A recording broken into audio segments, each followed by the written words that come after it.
Good evening, everyone. Welcome to the Chess Olympiad Round 4 International Press Conference. And I'm very pleased to welcome our guests. We have a great variety of guests. We have a very young, talented chess player, Anton from Australia. Next to him, we have one of the stars of this Olympiad from Iran, the Iranian women's team. To my right, we have a world-class grandmaster, Pavel Eljanov from the Ukraine, and next to him we have a member of the Swiss female team. Welcome all of you. Let me start with Sarah. I felt that one of the biggest sensations of this Olympiad so far has been the superb performance of your team from Iran. Of course, we know that chess perhaps comes from Iran or that part of the world maybe a couple thousand years ago. But as of having top players, it wasn't exactly the image. So therefore, the fact that the Iranian female team has 15.5 out of 16, that's pretty impressive, I would say. And you yourself, you scored, I scored 3 out of 3. That's fantastic. Congratulations. So what do you think happened? What do you think is the secret of your success so far, of the team at large? Well, also the last Olympiad we played quite well. We finished 9th, and this year also I think we're a good team. I think we work good as a team, and also before the Olympiad we practiced a lot, and I think we're gonna play well here. What's your definition of practicing a lot? How many hours a day would your team practice? Maybe 1 month before Olympiad we had teamwork, and maybe 6-7 hours a day. And also I came to Vietnam for chess for Asia girls, and I think it was helpful for me.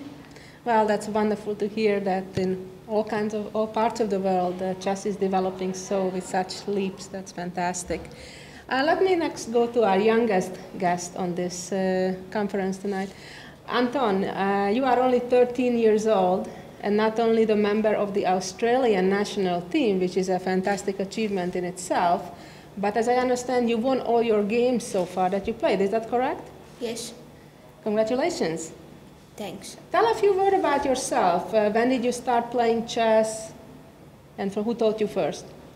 So I started chess when I was 4.5, and my dad bought a program called Fritz and Chester, and I watched the program, I learned from it. I played the game, and I learned chess from it. What did you like about chess when you were just 4.5?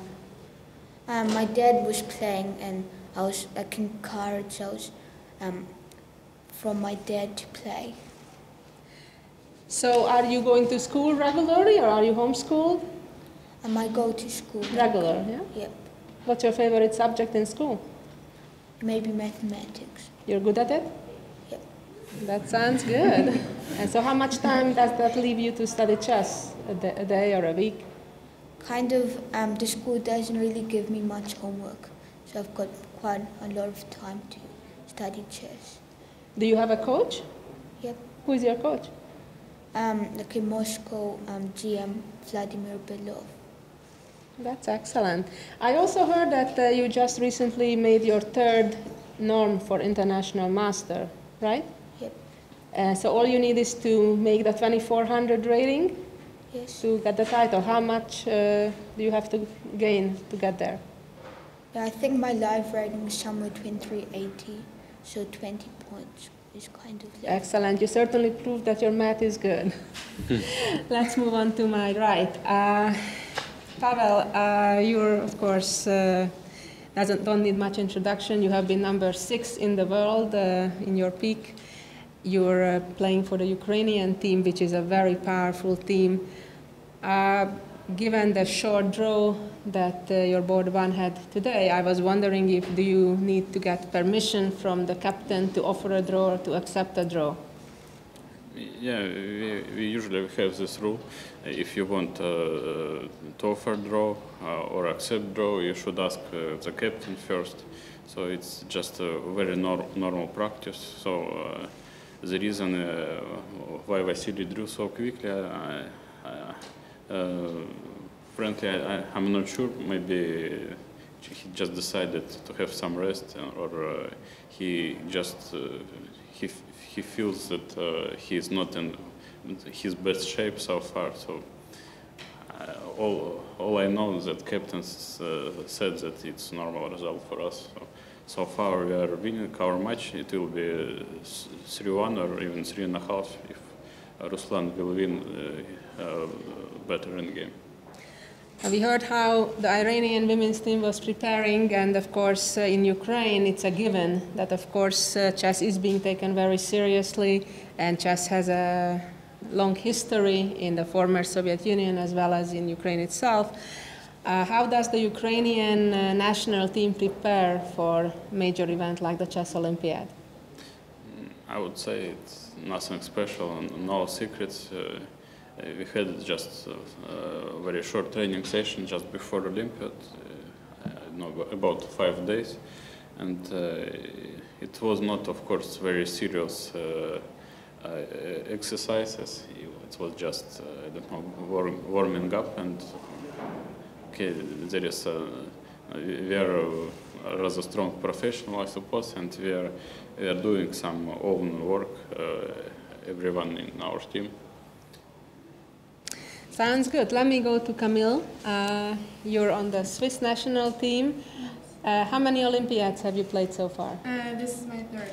Third Olympiad. Wow, that's amazing. Such a young person, already 3 Olympiads. How are you doing so far in this one? The team is playing quite well. Our team is now, there's 2-0 against Bangladesh. We lost yesterday against Azerbaijan, but it was a good fight. And now, well, I have 2 out of 3. That's not bad. So how did you prepare for the Olympiad? We also had a few days training session, apparently, like Ukraine did, just before the Olympiad last week. We have a new coach for the women team, so it was great because we could meet him and just show some openings and start preparing a little bit. But it was not serious. I mean, it was not a big Olympiad preparation. It was just to warm up. And yeah, we tried to work by ourselves. But it's probably more complicated because in the women's team, they're all working or studying, so we don't have as much time probably as other countries, but we are trying to do our best, and we'll see. Well, good luck. Pavel, you have been actually very known also as a coach to Boris Gelfand, and at such a young age, how did you decide to focus helping a friend, helping somebody else, rather than your own career? Yeah, it's a very good question. First of all, I think it was a very good decision for my own career. I think I started to help Boris in 2006 or 2007. So it was I was like 23 or 24 years old. So it was really a great experience for me to work with such a great grandmaster, one of the best, and also a great person like Boris. So I gained so much experience and everything. I think I earn more than Boris. So would you recommend to other young talented grandmasters to work with other great players, even though they are on a coach capacity, to improve their own chess?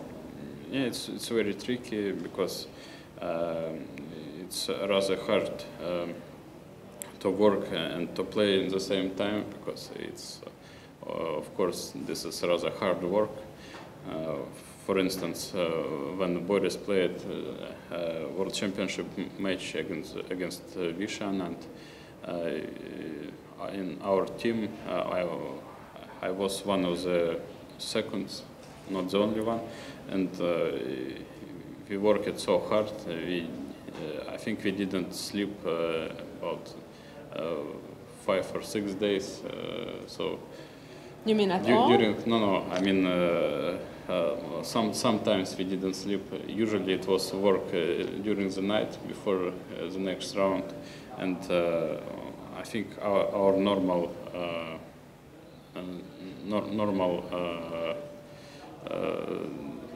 time to sleep was about, I don't know, 3 hours on average. So. Wow, that means you need endurance. You need to be in good shape to be able to do that. Yeah. Wow, that's tough work. Is it tougher to coach or to play? It's hard to say. I would say that for me, for instance, more interesting to play. Absolutely, of course. The joy of winning is unreplaceable in a way, right? Yeah. Okay, let me go back to Sarah here for a minute. What are the expectations of the Iranian teams? What's your goal?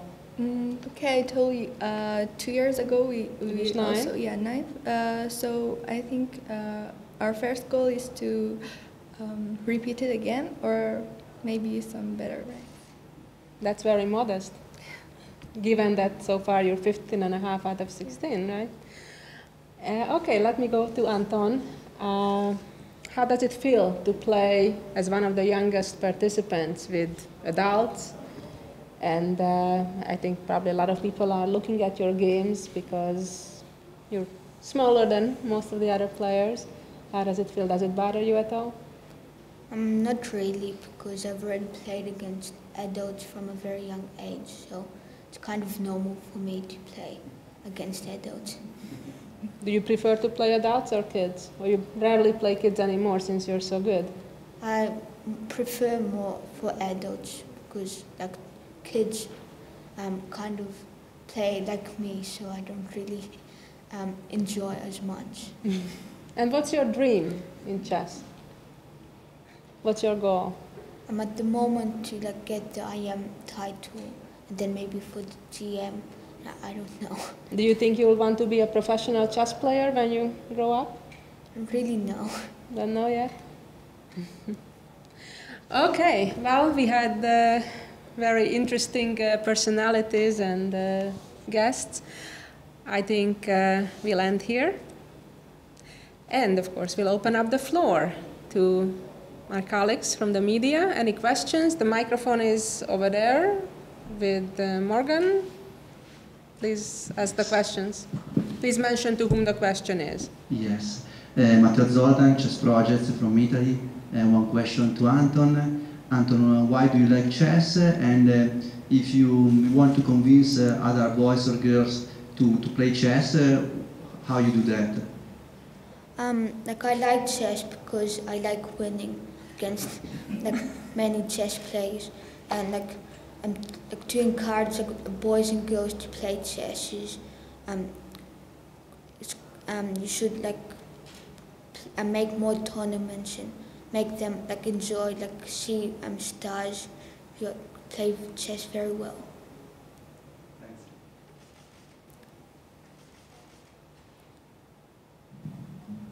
I wondered, Peter Nicholas from the Wall Street Journal. I wondered if you could talk a little bit about Magnus Carlsen's play and the fact that he's now the world champion. Is there an opportunity for Magnus to popularize chess in the West, in the United States, elsewhere, in ways that previous world champions were not able to do? So who is the question to? Oh, I'm sorry. Questions to particular Pavel and Susan. Okay, Pavel? First of all, I would say that Magnus, one of the greatest players in history.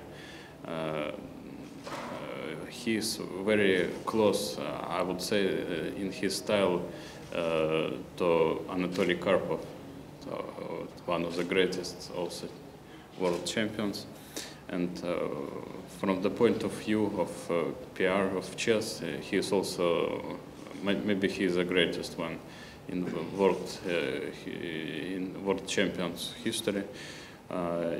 He did already such a good promotion. I don't know what about USA, for instance, but in Norway, he's one of the top celebrities, and I think it's just great for chess, because in Europe, for instance, many of not chess players, just usual people, many knows Magnus. Well, I agree with Pavel as well that Magnus already did a tremendous for promoting chess, not just in Norway but worldwide, including the United States. He has been modeling in New York as well, and fortunately from this aspect, he has been not shy, spending his time actually promoting the game in various ways, meeting with a lot of people, giving his time to the media, a lot more so, I agree, than probably any other world champion while they were world champions. And I think that's fantastic. And of course, he needs to find that right balance, that fine line, so his actual chess won't suffer too much while doing all of that. But I think all of us chess fans and chess lovers, we appreciate very much what he does, and we hope that he'll be able to continue to keep this balance right and be world champion until he can. And even beyond that, he'll continue promoting the game.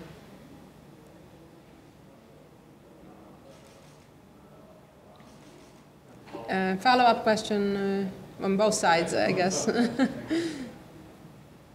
Another question for Susan and Pavel. Do you have any thought or opinion on the competition for the FIDE presidency that's now going on here in Tromsø between Eljanov and Garry Kasparov? Do you have a sense of, both candidates are fighting hard for their presidency, do you have a sense of whether anyone would be better equipped to lead FIDE into the future? Okay, I have my own opinion, but we all know some gossips who will win most likely, who is a clear favorite now. So I'm not sure that it's a good idea just to say just before election. I think it's like a move at dawn to say something now, because I'm here just to play chess, to invest my my skills in chessboard. So I think better just I would say that nowadays in chess world there is a lot of tournaments, then maybe the situation not so bad at all. So I don't know if Garry will win. There is nobody knows. Maybe could be better, but I don't know. Well, Pavel was quite diplomatic, and I think I'll do the same, especially on behalf of the organization which I represent here. I think it would be inappropriate to take any sides. One question to Camille. What's your expectations, your goals for this tournament? And for both these talented girls, how do you see women in the chess world? It's a difficult question, but we have here Susan Polgar that takes care about that for FIDE, so there is a lot to talk about. So about the expectations for our team,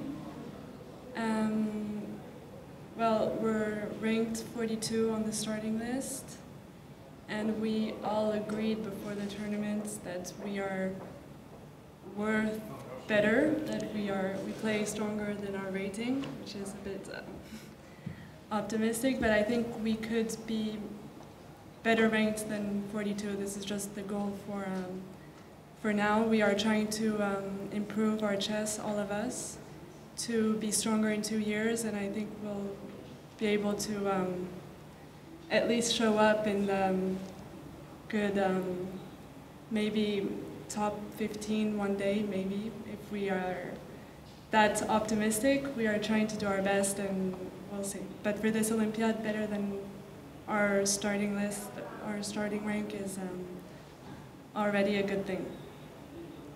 Sarah? Well, you already kind of answered the question about your team, but I think the question was more general about women's chess. Yeah, I think they're all improving, and there are many girls that they have the men's title, like international master and grandmasters, and I think we have so many talented players in girls, so I think the women chess will be better in maybe 10-15 years in future. Excellent. And that Susan is doing a great job to promote chess, and that the two events that she organized, Chess for Girls Asia, where Sarah was attending, and Chess for Girls Europe was a great training with Susan and Paul. We learned a lot, and we had a great time, and I think it's a great thing. I mean, she's doing a great job to promote women chess. So. Thank you. Well, I have a final question to each of the guests, and the prediction for the open section as well as the Women's Olympiad, who do you think will win? Starting with Anton. I'm not sure, because there are many strong teams who could possibly win, and it's quite anyone like who is at the top now could win. So You're already a diplomat. Sarah? I think in open section, maybe Russia, and in women, I think China. Okay. Pavel? I really hope that we will win both sections. Okay, both sections. Excellent. Good luck. And Camille? Women's, I'm not sure, maybe Ukraine or Russia. And men, France. Okay. I'm a big supporter, so. But they won Excellent. yesterday against Armenia, and I think they can do a Well, good they're job. number 3 ranked, so they're not that far off. Well, thank you so much, everyone, for attending. Thank you for coming.